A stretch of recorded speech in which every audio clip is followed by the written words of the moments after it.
Assalamualaikum warahmatullahi wabarakatuh. Perkenalkan, saya Semadi Sawal.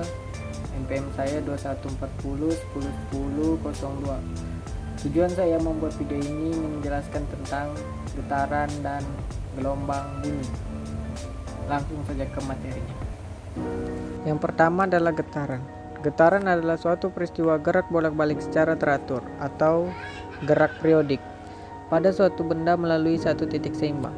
Getaran yang dihasilkan akan terasa kuat atau lemah tergantung dengan energi yang diberikan. Energi berbanding lurus dengan kuat getaran. Semakin besar energi yang diberikan, maka semakin kuat juga getaran yang dihasilkan. Pada konsep getaran, diperlukan pengetahuan mengenai frekuensi dan periode. Frekuensi getaran adalah banyaknya jumlah getaran yang terjadi dalam satu detik. Dalam fisika, frekuensi disimbolkan dengan huruf F kecil, dengan satuan penilaian internasional Hertz. Periode getaran adalah waktu yang diperlukan untuk melakukan satu kali getaran, disimbolkan dengan huruf T, dan satuan penilaian internasional sekon atau S. Frekuensi bisa juga peroleh dari kebalikan nilai periode 1/T, dan periode juga merupakan kebalikan nilai dari frekuensi 1/F.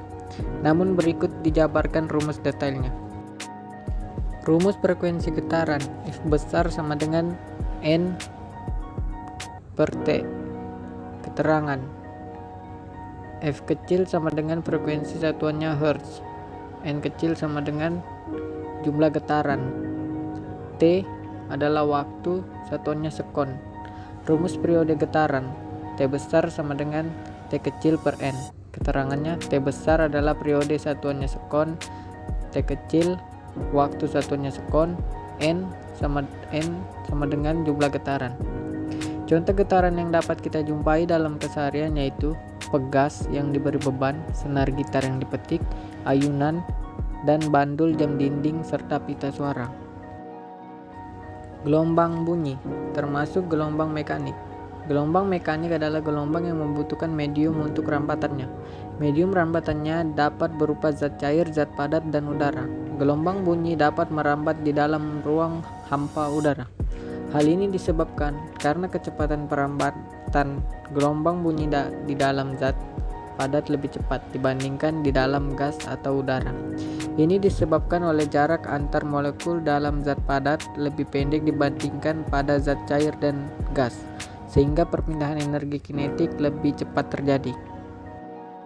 Suatu bunyi dapat didengarkan oleh manusia karena memiliki tiga hal, yaitu adanya sumber bunyi, adanya medium rambat bunyi, dan frekuensi yang berada antara 20 Hz sampai 20.000 Hz atau audiosonik. Tidak hanya manusia, semua makhluk hidup juga dapat mendengar suatu bunyi. Berdasarkan frekuensinya, gelombang bunyi diklasifikasikan sebagai berikut. Intrasonik, bunyi yang memiliki frekuensi lebih kecil dari 20 Hz. Bunyi ini dapat didengar oleh hewan seperti jangkrik, laba-laba, gajah, dan lumba-lumba. Audiosonik, bunyi yang memiliki frekuensi 20 Hz sampai 20.000 Hz. Bunyi ini dapat didengar oleh manusia.